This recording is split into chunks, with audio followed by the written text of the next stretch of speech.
Si vos voix sonnent mat dans vos tracks, que vous avez de la peine à les rendre, comme on dit, crystal clear, que vous avez de la peine à les rendre brillantes sans qu'elles sonnent agressent, en gros, c'est soit elles sonnent trop mat, soit elles sonnent trop agressent et vous avez des sifflantes trop violentes et du coup vous avez de la peine à maîtriser tout ça et du coup à bien placer votre voix au sein du mix tout en faisant qu'elle soit bien clear, bien bright comme ça. Et ben dans cette vidéo, je vais tout vous dire exactement tout ce que vous devez comprendre en macro, c'est-à-dire dans les grandes lignes pour vraiment arriver à faire des voix qui sonnent de un bright et crystal clear, mais surtout qui sonnent upfront dans votre mix et qui ont le bon placement dans le mix. Et pour ça, vous allez devoir comprendre plein de fondamentaux, plein de notions en fait dans l'audio qui vont vraiment vous aider à faire ça tout simplement. Et bien sûr, ça va être utile pour n'importe quelle autre source dans votre mix parce que fondamentalement, si vous comprenez comment placer en profondeur une source, donc là en l'occurrence on veut une voix qui soit upfront, qui soit devant nous comme ça, bah, vous pourrez le faire avec n'importe quelle autre source. Mais pour ça, il y a plein de choses à comprendre. Donc dans cette vidéo, je vais vraiment vous expliquer concrètement ce que vous devez comprendre. Je vais vous amener la science, si vous voulez, derrière ça pour le faire correctement. Donc je vous dis tout de suite, si vous êtes là pour avoir des magic tricks, pour avoir des secret chains qui permettent de faire ça, mais en réalité c'est du bullshit parce qu'il n'y a aucune secret chain qui permet ça, dans le sens, si vous comprenez comment le faire fondamentalement, vous pouvez le faire avec n'importe quel plugin, avec les plugins stock de votre DAW, peu importe, ok, vous saurez le faire dans toutes circonstances, dans tout mix et dans tout genre de musique. Maintenant, si vous voulez des raccourcis, que vous voulez pas apprendre les choses en profondeur, je peux vous dire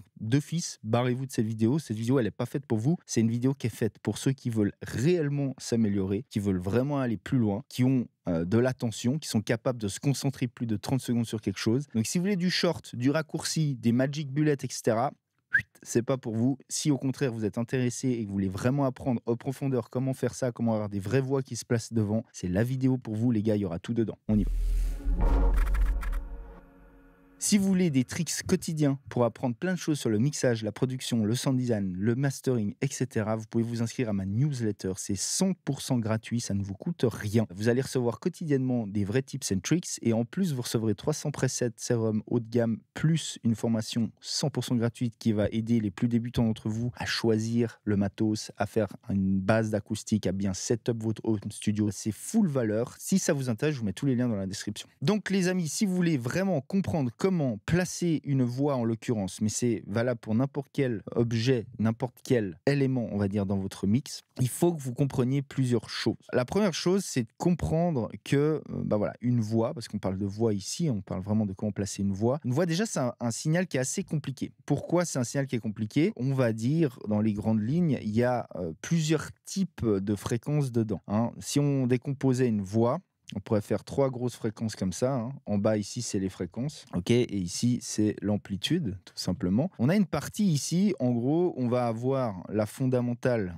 F plus harmonique, plus les premières harmoniques. D'accord ? On va avoir une partie ici qui est un petit peu à mi-chemin, si vous voulez, entre le bruit, hein, qui est ici. On va marquer ça bruit. Pourquoi c'est bruit, on va y venir dans une seconde. Et tout ce qui est un petit peu contenu harmonique. Donc ici, on va avoir encore les harmoniques suivantes, hein, qui suivent la fondamentale et les premières, plus une sorte de transition ici, où on va avoir ici un petit peu tout ce qui est formant aussi, généralement, ça va se trouver par là. Les formants se retrouvent, alors ici c'est très vulgarisé, hein, on n'est pas précisément sur des fréquences, mais pour faire un petit peu, on va dire, simple et un petit peu séparé en 3 zones comme ça, voilà comment ça se distingue. Et la troisième partie, c'est la partie bruit ici, et donc ici on va avoir les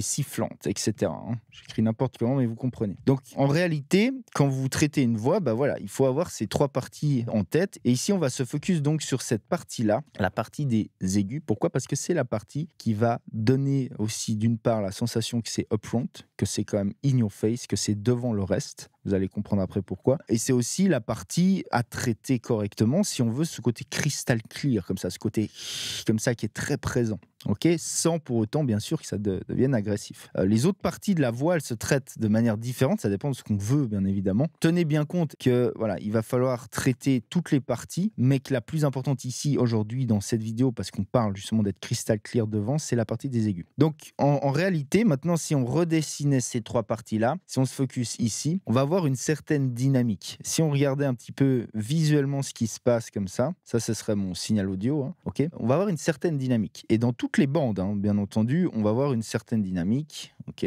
Donc, quand on regarde notre bande des aigus, il va falloir qu'on gère d'une part l'aspect dynamique, c'est-à-dire qu'on contrôle en gros ça, c'est-à-dire on va contrôler la din. Parce que, je vous donne un exemple. Si vous avez une voix qui est très dynamique dans les aigus, donc c'est-à-dire qu'il y a des sifflantes, des ps, ps, ps, ps, tous ces petits bruits de bouche qui sont dynamiques, c'est-à-dire qui vivent haut en amplitude, qui ont des différences d'amplitude entre les bas niveaux et les hauts niveaux qui sont grandes. Si maintenant on prend l'entièreté de la voix et qu'on fait un shelve comme ça, on fait un EQ, ok?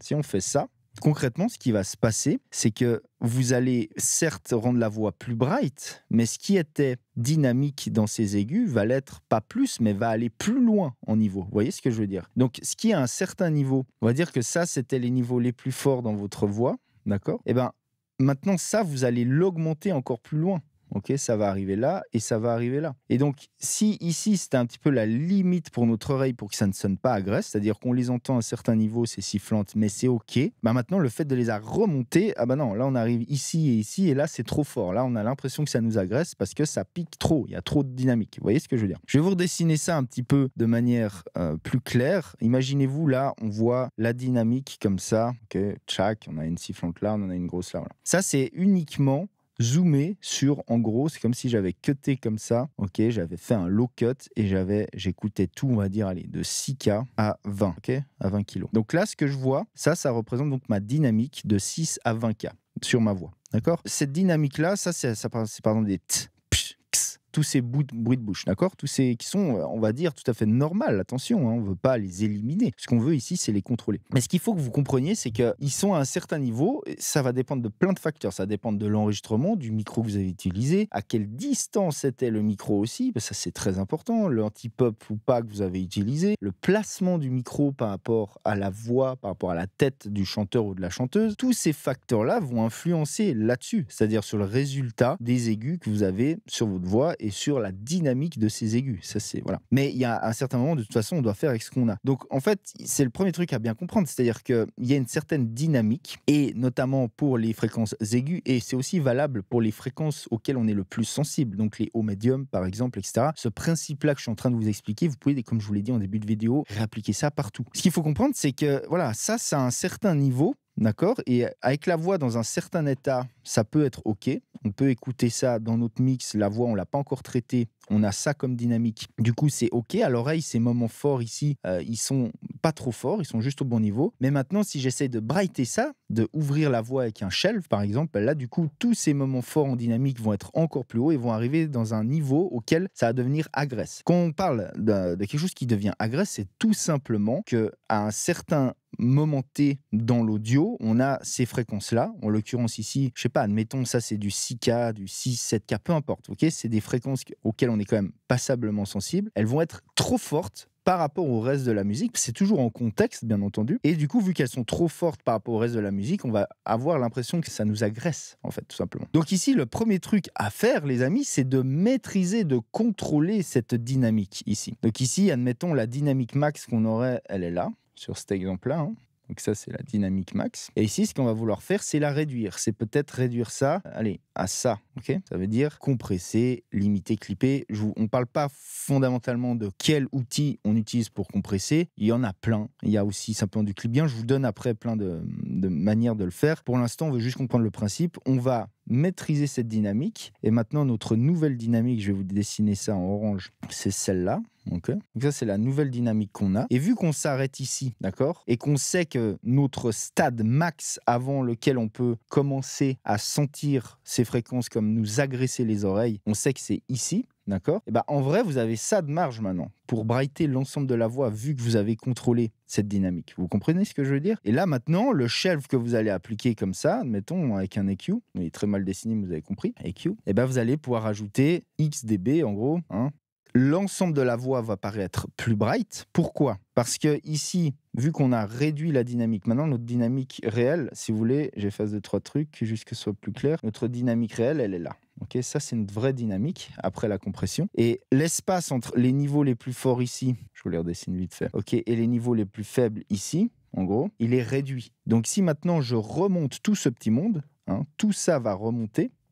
Concrètement à l'oreille, je vais avoir l'impression que c'est plus bright. Pourquoi? Parce que tout ce qui était ici est remonté beaucoup plus haut. Les niveaux les plus forts restent au plus fort tolérable par notre oreille, donc ça ne sonne pas agresse, mais l'ensemble paraît être bien plus bright. Vous comprenez ce que je veux dire? Ça, les amis, ce que je viens de vous expliquer là, c'est entre guillemets le vrai secret. Là, je vous l'explique en mode macro, en mode vulgarisé, mais c'est le vrai secret. C'est ce qu'il faut comprendre pour faire sonner n'importe quelle source plus bright, en fait, simplement. Alors, bien sûr, il va y avoir une limite à ça. C'est-à-dire que, de toute façon, cette limite qui est ici, c'est la limite. Dès le moment où on va être plus fort que ça dans ces fréquences-là, ça va sonner agresse. Néanmoins, le plus on contrôle avant, le plus on pourra remonter l'ensemble, le plus ça va nous paraître être crystal clear à l'oreille sans sonner agresse. Ok ? Ça, c'est la première partie de l'équation. C'est la base. C'est ce qu'il faut comprendre de base.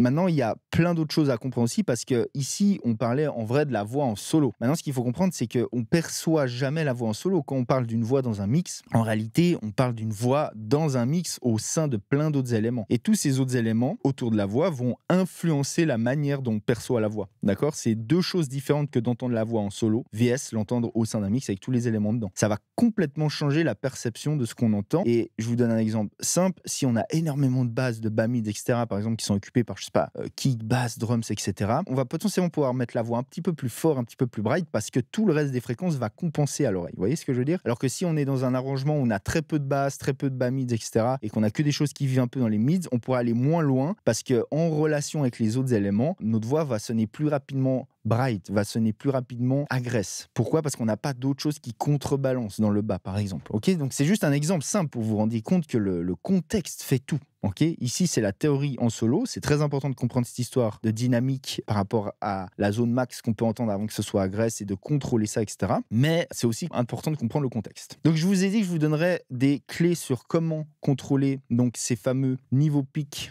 Ok, je vous l'ai fait comme ça. Comment contrôler cette dynamique-là ? Quels outils utiliser ? Bon, on va pas se mentir, il y en a plein. La première des choses, c'est, je vous mets dans l'ordre à plus ou moins d'importance, c'est clip gain. Ok, donc ça va se faire en tout premier dans le process. Ok, premier. C'est-à-dire en tout premier, vous avez votre audio. Ok, vous êtes votre waveform comme ça, vous allez couper les parties un peu trop fortes et vous allez les baisser en gain. C'est-à-dire vous allez couper concrètement ces parties-là dans votre audio, physiquement, c'est-à-dire couper votre audio, clip gain, on met ça au bon niveau. On le fait un petit peu en premier parce que, si vous voulez, c'est la manière la plus simple de le contrôler tout simplement, vraiment. C'est une manière très efficace. C'est pas la manière la plus rapide, mais c'est la manière la plus simple, la plus clean de le faire. Et ça vous donnera du contrôle par la suite plus tard dans la chaîne. Parce que vous allez voir qu'on va devoir faire ça à différents moments, à différents instants quand on bosse et à différents endroits dans votre signal flow. Il y a différentes manières de le faire. Il n'y en a pas une qui est forcément mieux que l'autre, mais là, j'essaie un petit peu de tout vous les exposer. Ok, donc le clip gain, ça, c'est un truc qui marche très bien. Le deuxième point, bien sûr, c'est les DSR. Bon, ok, pas de surprise là-dessus. Petite aparté là-dessus. Pour moi, les meilleurs DSR, c'est Pro DS de Fab Filters, c'est celui de Vase. Et le troisième, les amis, c'est pas réellement un DSR, mais c'est de loin celui qui vous permet le mieux de faire comme si vous faisiez du clip gain, mais de manière automatique, c'est Splits. Ok, c'est un petit plugin qui est super bien, qui marche super bien. Juste petit aparté, j'ai fait un podcast avec celui, entre autres, qui a développé ce plugin. Vous pouvez retrouver ça sur le channel Audio sans filtre. Je vous mettrai aussi tous les liens en dessous. C'est ainsi d'ailleurs, vous voulez aller voir des gros podcasts sur le business, sur l'audio, sur tout ça de manière générale. Je vous conseille vraiment d'aller voir cette chaîne. Allez vous abonner en même temps à ce nouveau channel. C'est vraiment important, les amis. Voilà, petit aparté fini. Ok, donc voilà, les DSR. Le truc, c'est qu'ils vont être utiles à plusieurs parties, à plusieurs endroits dans votre signal flow. Typiquement, on peut en mettre un au début ici. Par exemple, ici, je sais pas, on aurait EQ. Là, c'est vraiment des trucs bateaux que je vous donne. EQ comp. Par exemple, ici on a un DSR, ensuite on pourrait avoir, je sais pas, saturation ou rien d'autre, peu importe, et derrière encore mettre un en fin de chaîne. Ok, peu importe. Des fois, on peut en utiliser un, voire deux, voire trois, ça dépend, qu'on peut mettre en début de chaîne, avoir du process derrière, remettre un DSR pour regérer après le process. Peut-être tout ça va dans un énorme bus vocal, et encore sur le bus vocal, on en a un. Ok, bon, je vous donne des exemples, mais il n'y a absolument pas de règles, mais généralement, on a besoin de plusieurs DSR, en tout cas deux, qui vont être placés à différents endroits de la chaîne. Ok, bref. Les DSR, c'est une bonne manière, bien évidemment, de contrôler ça. Un petit truc aussi, c'est que c'est pas forcé d'utiliser toutes ces manières-là à chaque fois, bien sûr. Là, je vous donne un peu toutes les manières de le faire. À vous de voir qu'est-ce que vous avez besoin, à vous de juger suivant les cas, les contextes. La troisième partie, c'est tout ce qui est multiband comp, parce que c'est une manière simple. On peut isoler cette partie-là, isoler les aigus, isoler ce qui nous gêne et compresser ça en fonction pour maîtriser la dynamique de cette zone. Ok, bon, ça paraît logique. Ensuite, on a les DIN EQ, tout ce qui est dynamique EQ. Ok, donc Pro Q4 par exemple, tout ce qui est sous, etc. On pourrait en faire une partie à part. On pourrait appeler ça Smart. Je vais appeler ça Smart. Donc ce serait sous, mais aussi Spiff. Pourquoi ? Parce que Spiff, c'est le Transient Designer qui permet justement, comme vous l'avez compris, de réduire la dynamique dans les aigus. On a plein d'autres, toutes ces EQ un petit peu intelligents, etc., ces sous-presseurs de fréquences, etc. Perso, moi j'utilise sous et spiff, c'est vraiment les deux que j'utilise. Il y en a plein d'autres, peu importe. C'est aussi une manière très logique et très facile de enlever ce qui nous gêne. Et pour finir, on aurait aussi simplement de l'automation de gain. Donc ça va rejoindre en fait ce clip gain ici. Un petit peu la même. L'automation de gain, on peut le faire à différents endroits aussi. Perso, moi j'aime bien avoir une automation de gain en toute fin de chaîne vocale. Parce que pour plusieurs raisons. Déjà, ça va me permettre de faire de l'automation simplement de volume, mais aussi simplement parce que des fois, il reste peut-être juste une ou deux parties qui, toutes seules, à ce moment-là précis, font un petit peu chier, sont un poil trop fort. Donc là, hop, un petit peu de gain dessus, ça peut faire le job. Là, je vous donne vraiment un petit peu toutes les manières, un panier comme ça de techniques pour gérer tout simplement cette dynamique, gérer ces surplus de fréquences à ces différents endroits. À vous d'être intelligent et de savoir lesquels utiliser quand. De manière générale, si on doit donner un petit peu une sorte de guideline standard, on va peut-être les gérer en début de chaîne, une fois ici. Ici, il peut y avoir XY process, ça peut être comp, saturation, peu importe, whatever, on s'en fout. Et une autre fois en fin. Ok, ça c'est vraiment si on devait schématiser, ça va être un petit peu les deux endroits où on peut maîtriser cette région-là, parce que tout simplement le process ici peut faire des changements à la hausse ou à la baisse suivant ce qu'on fait de ces régions-là, et du coup on peut avoir besoin en fait tout simplement d'ajuster derrière le process, d'accord. Et au début ici c'est vraiment la maîtrise de la dynamique, on processe et suivant ce qu'on a fait ça peut avoir un petit peu changé, on reprocesse la dynamique derrière. En gros ce qu'on veut faire c'est avoir, là je vous reschématise, on repart en macro, c'est vraiment contrôle dynamique, ok, en premier. Ensuite on va avoir process, excite, on va appeler ça comme ça, saturation, peu importe. On va avoir ici le process qui rajoute des aigus, qui rend le truc plus bright. Et derrière, on va recontrôler, simplement, avec les différentes manières que je vous ai expliquées. En fait, concrètement, le contrôle ici et ici, il peut être fait avec n'importe lequel de ces manières-là, vraiment. En fait, on s'en fout, peu importe. Vous pourrez avoir des très bons résultats avec tout ça. Mais dans l'idée, c'est vraiment ça, quoi, l'idée. Donc, c'est on contrôle, on process, on bright, on excite. Le process ici, ça peut aussi être saturer les aigus. Il peut y avoir 1000 trucs, d'accord, peu importe. Mais ne serait-ce qu'avec un joli shelf, vous remontez les aigus et vous recontrôlez derrière s'il y a besoin. Vous verrez que comme ça, vous pourrez faire sonner n'importe quelle source plus bright qu'avant, tout simplement, sans qu'elle sonne agressive. Donc voilà, ça c'est vraiment le 20-80, c'est vraiment 20% du taf qui va amener 80% du résultat de ce qu'on veut pour avoir une voix qui sonne upfront. Maintenant les gars, si vous voulez vraiment vous former sur le mixage, sur comment placer concrètement une voix au sein d'un mix avec tous ces éléments, comment maîtriser ce plan sonore, comment maîtriser et mettre en place en fait tout ce que je vous ai expliqué ici, j'ai une formation qui s'appelle Mixage Ultimate qui pourra vous aider de ouf, où je fais exactement ça. Dans la formation, je vous explique tout sur le mixage, c'est une formation super complète et je fais un mix de A à Z en contexte pour vous illustrer tout ce que j'explique sur le mixage. Et dans ce mixage, on a une voix, c'est un morceau un peu, on va dire, pop rock avec vraiment une voix féminine très prononcée qui doit sonner upfront et je fais et j'applique exactement tout ça en contexte dans un cadre pédagogique. Donc si ça vous intéresse vraiment, si vous voulez vraiment vous former là-dessus deep, cette formation Mixage Ultimate, elle est dispo. Je vous garantis que ça va vous aider de ouf à step up dans le mixage. Vous allez comprendre et unlock plein de choses. En plus de ça, bien sûr, vous accéderez à une communauté 100% privée sur laquelle vous pourrez poster des prods, sur laquelle vous pourrez avoir des vrais retours construits. Ça va vraiment vous aider, vous rentrez vraiment dans un suivi derrière. Autrement, j'ai plein d'autres formations aussi qui peuvent vous aider en sound design, en mixage, etc. Je vous mets tous les liens dans la description. Si au contraire, vous ne voulez pas apprendre à faire ça vous-même et que vous préférez déléguer toute cette partie technique du mixage, du mastering, bien entendu, je peux bosser sur votre musique. Les conditions sont assez strictes, j'ai beaucoup de demandes, mais néanmoins, vous pouvez écrire un mail ici. Il y aura quelques jours d'attente malheureusement parce qu'il y a beaucoup de demandes, mais je reviens vers tout le monde, je réponds à tout le monde et on pourra voir si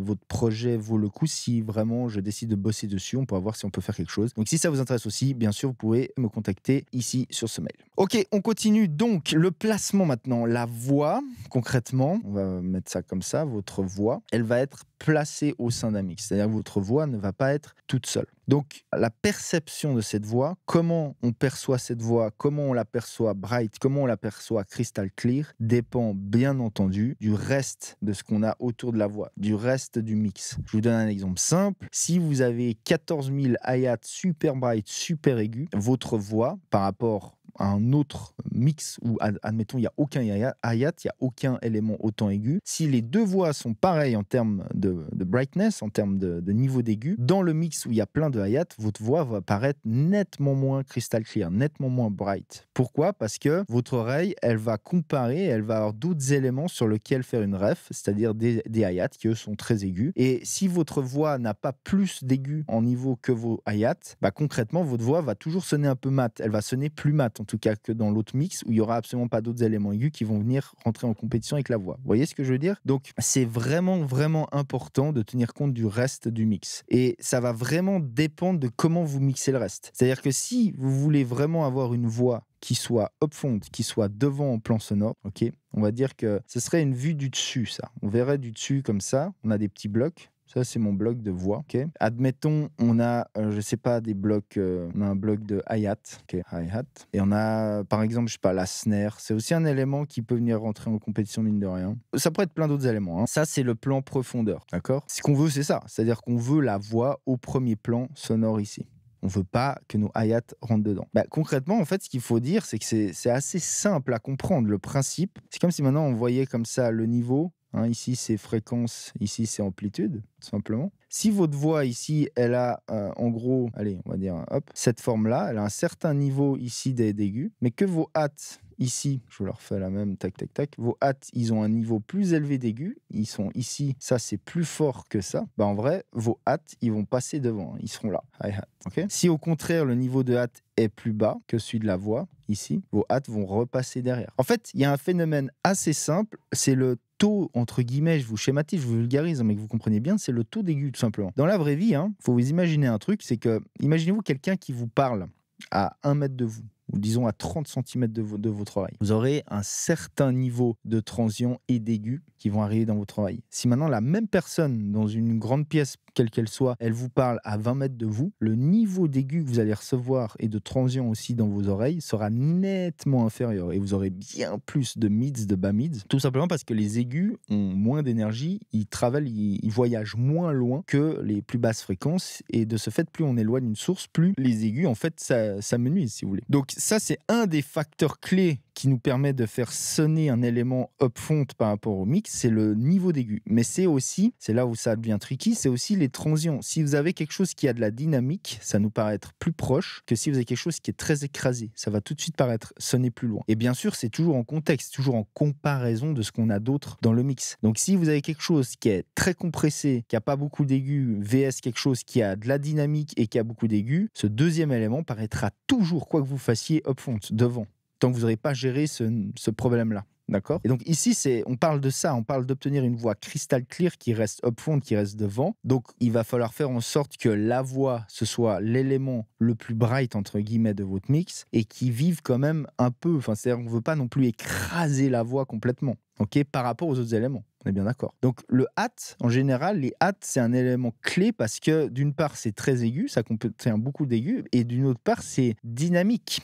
C'est un peu le problème. Donc ça vient tout de suite en compétition. C'est pour ça que je vous parle de hat ici. La snare aussi. Les snares, on peut avoir des snares très bright qui ont beaucoup d'aigus. Ça peut vite passer devant la voix. Donc en fait, ce qu'il va falloir tenir compte dans votre mix, c'est tout ça. C'est OK, j'ai une voix qui est placée, elle est super bright, super clear, crystal clear, pas agresse, tout ce que vous voulez. Mais maintenant, mes autres éléments qui sont autour, il va falloir les gérer, les traiter en fonction à ce qu'ils ne passent pas devant et qu'ils restent un cran derrière. Ça ne veut pas dire qu'on veut les écraser, les faire aller tout derrière dans le mix, non. Mais ça veut dire qu'on veut quand même qu'ils soient un cran, un plan sonore derrière la voix. On veut que cette voix paraisse être devant, d'accord? Donc c'est vraiment en contexte avec ça, d'accord? Il faut vraiment tenir compte de tout ça quand vous mixez. C'est vraiment important. Et donc après, l'outil principal, ça va être sincèrement l'EQ, tout simplement, faire ce qu'on appelle du contouring, c'est-à-dire faire des moves d'EQ assez larges. Ils sont là juste pour contourer les éléments, les placer stratégiquement dans votre plan sonore. Et c'est un des gros tricks, un des gros secrets de la voix. C'est-à-dire que non seulement vous avez comment traiter la voix, on l'a expliqué, mais après vous avez aussi comment traiter le reste, parce que dans un mix, tout est fonction de tout. On ne traite pas un élément par rapport aux autres, et c'est la raison exacte pour laquelle c'est du total bullshit de parler d'une chaîne magique qui vous fait sonner une voix crystal clear. Certes, il y a des chaînes comme ça qui existent. D'ailleurs, j'ai déjà fait des vidéos là-dessus. Je vous ai déjà donné une vidéo où vous contrôlez de manière super hard ces fréquences aiguës et on les remonte d'une autre manière, on les excite super fortes derrière, ce qui fait qu'on a une voix crystal clear. Oui, certes, en solo, ça marche, mais derrière, dans votre mix, tout dépend des autres éléments que vous avez et tout dépend de comment maintenant on place cette voix dans le mix. Et ce que je vous donne là, c'est la clé, c'est le, entre guillemets, le secret. C'est-à-dire, c'est de comprendre ça. Si vous comprenez là tout ce que je vous ai expliqué dans cette vidéo en détail, en réalité, vous pouvez faire n'importe quelle chaîne avec n'importe quel de ces tools ici, je vous ai montré. Hein. Tous ces tools dont on a parlé ici, ça peut être n'importe quoi. Ça peut être des trucs intégrés de votre dos. Ça peut être des trucs ultra fancy avec des plugins à 300 boules. Tout ce que vous voulez. Le résultat sera le même dans le sens où vous savez ce que vous faites et vous savez pourquoi vous le faites. D'accord? Donc le secret, c'est pas qu'est-ce qu'on utilise. Ok, de nouveau, on en revient toujours un peu au même. Ici, on divague un peu dans l'audio, mais le secret, c'est pas de savoir quel plugin on utilise. Le secret, c'est de savoir comment et pourquoi, surtout. Ok? Et c'est le gros problème avec toutes ces vidéos que vous trouverez sur YouTube, c'est que personne ne vous explique pourquoi. Tout le monde vous explique comment. Ok, allez, applique ça, et tu auras un résultat. Le problème, c'est que dans la vraie vie, dans vos mix, ce résultat, cette vidéo, cette chaîne-là va s'appliquer peut-être sur un cas sur 40. Ok? Les 39 autres cas, ça va pas marcher parce que le contexte est différent, parce que vous avez peut-être plein d'autres éléments qui sont super bright, et si vous traitez pas ces éléments-là par rapport à la voix, eh ben la voix elle va jamais se placer, elle sera jamais bright. Ok, vous voyez ce que je veux dire? Donc c'est toujours en fonction, tout est contexte dans le mixage. Si on a un élément et on veut faire percevoir cet élément comme étant bright upfront, il faut que tous les autres éléments soient un peu moins bright, un peu moins upfront. Ok, et ça passe vraiment par le traitement, par gérer la dynamique, mais aussi simplement le niveau des aigus dans toutes vos sources. Ça passe aussi par la dynamique tout court, c'est-à-dire les transients. Les transients en profondeur sont une grande partie, si on a quelque chose qui a des petits transients très précis, on va vraiment percevoir ça comme étant plus proche. Au contraire, si on a quelque chose qui est plus plat avec moins de transients précis, ça va vraiment être perçu comme plus loin. Et après, bien entendu, il y a encore tout ce qui est reverb, delay, etc. Et tout ça, en fait, ça veut dire une chose, c'est espace, tout simplement. Si on devait résumer ça, c'est créer des espaces, créer des rooms, ok, autour de la source. Hein. On aurait notre source. Ok, et autour de ça, on veut créer un espace. On peut créer des espaces grands, des espaces petits. On peut donner la sensation qu'on est loin, qu'on est près, etc. Tout ça, c'est un autre topic. De nouveau, il y a énormément à dire là-dessus. Et ça fait aussi grandement partie du fait de comment placer votre voix. Hein. Il y a une grosse erreur, je vous donne encore ça dans cette vidéo, par rapport à la voix. C'est l'espace que vous créez autour, c'est-à-dire aka la reverb et compagnie. Si vous placez mal votre reverb, si vous ne savez pas comment vraiment gérer une reverb pour créer un espace autour d'une source, mais sans faire partir cette source dans le fond, parce que ça c'est un autre gros problème, c'est bien joli de balancer de la reverb sur une voix, mais si vous le faites mal, si vous savez pas comment l'appliquer, ça va faire partir la voix dans le fond, typiquement. Donc il y a encore plein de choses à implémenter et à comprendre, et ça fondamentalement, de nouveau, c'est pas la reverb, comment placer la, c'est pas ça qui compte. Qui compte, c'est capter dans la vraie vie, tout simplement, qu'est-ce qui fait qu'on capte une source, par exemple, comme étant proche de nous, dans un énorme espace. C'est des situations qui existent. Je vous donne un exemple simple. Vous vous mettez dans une énorme église, grosse reverb, tout ce que vous voulez, mais vous prenez quelqu'un qui vous parle comme ça à 1 mètre de vous. Vous fermez les yeux, vous êtes capable vraiment de distinguer que cette personne est toute proche de vous, mais tout autant, vous entendez cette grosse reverb autour. Donc ce qu'il faut comprendre réellement, c'est comment ça fonctionne. Si ça, vous pigez ça dans la physique, comment ça fonctionne dans la vraie vie, le recréer en artificiel avec des plugins de reverb, peu importe la reverb, vous saurez créer ça. Vous voyez ce que je veux dire? C'est le même principe, c'est de comprendre comment fonctionnent les choses qui vont vraiment vous aider à créer des placements, à créer des mixages. C'est pas des plugins, des magic chains ou tout ce bullshit. Vraiment. Tout ça, ça peut aider, ça peut être intéressant de voir certaines chaînes, certains trucs, je dis pas, mais il faut toujours tenir compte du fait que c'est toujours dépendant de tout le reste. Hein, bon, voilà, je voulais un petit peu assez expliquer, je pense, dans cette vidéo. J'espère que cette vidéo va vraiment vous aider. Donc voilà, si vous voulez vraiment apprendre tout ce dont je parle là, c'est-à-dire vraiment aller loin dans cet esprit de mixer, comment poser des sources, comment créer des espaces autour, comment respecter des plans sonores, comment créer tout simplement des plans sonores. Ça, c'est super important. Comment créer de la stéréo aussi. Il y a tous les plans stéréo entre le gauche et le droit. Comment gérer la dynamique, comment gérer l'espace fréquentiel, comment gérer tout simplement votre tonal balance. Tout ça, je vous le montre de A à Z en profondeur dans la formation Mixage Ultimate. Donc les gars, si vous voulez vraiment vous former deep là-dessus, si vous êtes vraiment en fait sérieux là-dessus, vous voulez vraiment progresser d'un coup, sincèrement le prix auquel je vous propose ça, c'est ridicule par rapport à la valeur que vous en retirez. Je vous garantis que vous ne trouverez pas des formations comme ça dans les écoles, etc. Là, c'est vraiment une formation qui est basée vraiment sur de l'expérience, sur du concret, sur ce que je fais tous les jours au studio, dans mes mix, dans les mix pour mes clients, etc. Bref, si vous voulez vous former là-dessus,